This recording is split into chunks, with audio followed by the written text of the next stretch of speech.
In every interview, he kept saying the same thing. Since 2006, he's clean and rebuilding his career.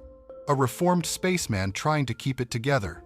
Next to him now is Rachael Gordon, singer, songwriter, always in the background of photos, fan stories, backstage clips. She says they were together 11 years, but in most official bios, that stretch of his life is barely there. It's like his most stable relationship is written in the margins. From the outside, it looks like a classic late-life rock and roll romance. He's the legend with a long history of screw-ups. She's the partner who shares the house, the tours, the chaos. But the money, the rights, the houses, all sit on his side of the table. She's tied to his choices. His, today we live here, tomorrow we move there.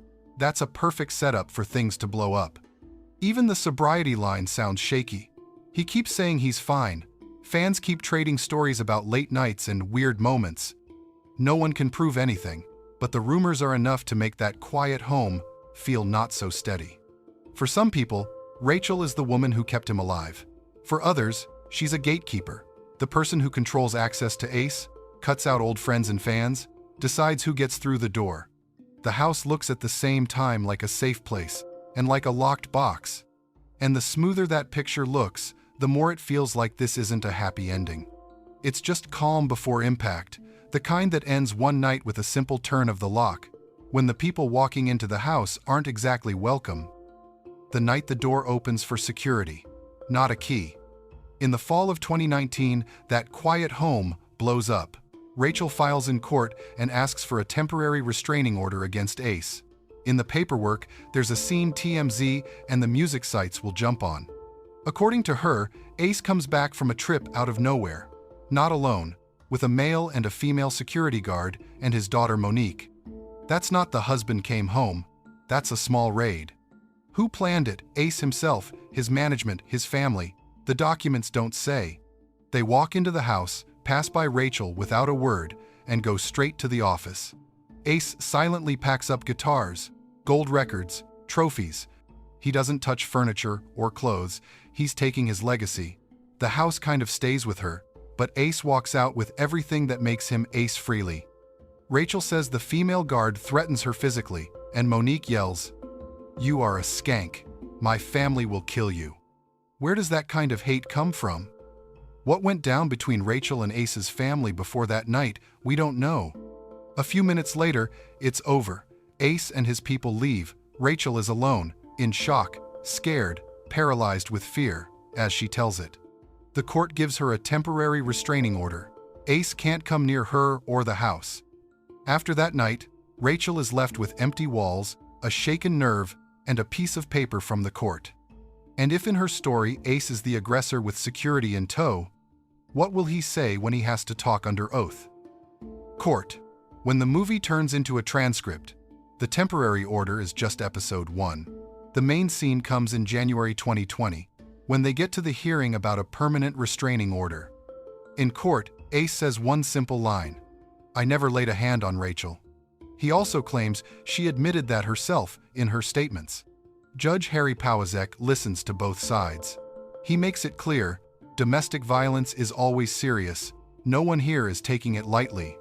But in this specific case, he says there isn't enough to grant a permanent restraining order. Rachael's request is denied. Legally, that's huge.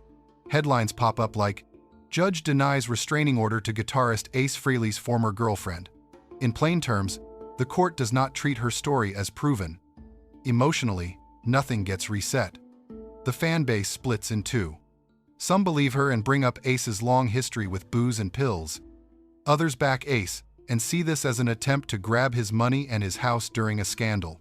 Rachael gives an interview saying Ace relapsed, was taking a dangerous mix of meds, and that the relapse happened because KISS didn't take him on the final tour.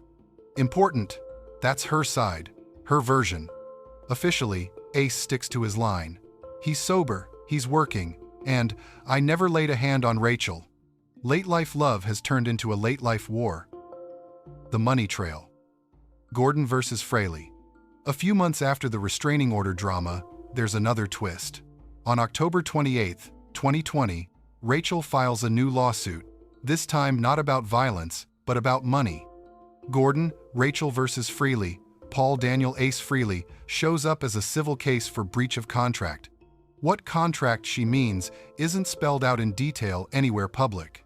From what she'd said before, it's about their life together, the house, the cars, the money Ace was controlling, at least in her view.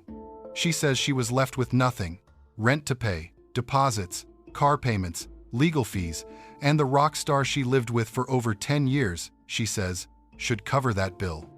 Around the case, fan posts start popping up. Ace won. She didn't get a dime. That's not a court ruling, that's fans sounding off online. The real bottom line is this. By the end of 2020, their story is no longer about a tour bus or a shared bed. It's just another cold line in the court system, a case with Ace Frehley's name on it. Self-sabotage, when new records drown in old habits. While all this legal drama is rolling, Ace keeps working. He's putting out solo stuff, playing shows, keeping his fan base alive, and in 2024, he finally drops his first album of original material in 6 years, 10,000 Volts. In interviews, he promises this record will shut the skeptics up, talks about the new songs, the producers, says the bad days are behind him now. But in the real world, his name is split right down the middle. Half the headlines are about the music. The other half are about lawsuits, restraining orders, an ex-girlfriend, and rumors of a relapse. That's classic late-career self-sabotage.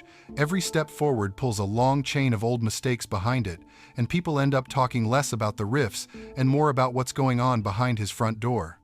You can pick a side if you want. She made it all up for money. Or, he screwed everyone over again. But real life is messier than that. On one hand, the judge did deny a permanent restraining order, and Ace points out she admitted he never hit her. On the other hand, the scene she describes in her filings looks exactly like a house where things have been broken for a long time. He shows up with security, packs up his stuff in silence. His daughter screams, insults, and the woman in that house ends up alone, broke, and not sure what to do next. It doesn't fully clear him. It doesn't fully condemn her. But it shows you pretty clearly what late-stage Ace looks like, not on stage, but in real life. Final chapter. One fall, and other people call the shots. In his last months, Ace is acting like everything's under control. He's pushing 10,000 Volts, talking about shows, doing interviews about Origins Volume 3, and KISS getting honored at the Kennedy Center. Those are plans of a guy who thinks he's got time. Then, in September 2025, he falls in his studio. At first, it's brushed off as no big deal. Then comes the hospital, and the tour quietly gets canceled due to ongoing health issues. Only later do we hear what really happened. Skull fracture, subdural hematoma, bleeding on the brain. He's put on life support. Was he alone? Who found him? How long was he on that floor before someone called 911? Nobody gives clear answers. By mid-October, his family makes the call to turn off life support. Was everyone on the same page? Did some want to keep fighting while others said, enough?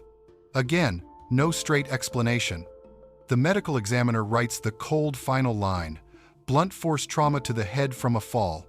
And after that, all the online verdicts from exes and fans sound different. You can see he'd been living on a thin edge for years, where one bad step in a home studio doesn't just end a tour. It shuts down every unfinished conversation he still had, with family and with the people he once threw out of his house under guard. What this story is really about? You can argue forever about who was right and who was wrong between Ace and Rachael. Lawyers will talk evidence. Fans will argue about his personality. Tabloids will chase headlines. Strip all that away and it's simpler. There's a man who spent his whole life living like a rock star, falling in love fast, walking out just as fast, changing cities, bands, people. And there's a woman who really believed she wasn't just another chapter. She was home, the place he'd always come back to. When he showed up with security and his daughter, both of them felt betrayed in their own way. Late-stage Ace isn't just solos, the Spaceman makeup, and new records. It's also a guy who's been stuck for decades in the loop of tour, studio, chaos, and never really learned how to shut the door, take the mask off, and live a quiet life. The court cases with Rachael Gordon are just the most public point where all that pressure finally shows. Through them, you can see his old demons, her desperation, and how little rock and roll really protects you from being lonely when the fame starts to crack. Years from now, lawyers and biographers will still argue over the details of these cases. But for us, watching this from the outside, the real question is different. What's worse, to fall in your own studio and hit your head, or to spend your last years in a way that people remember you, not just for the riffs, but for the night you left a house behind full of shouting and legal papers?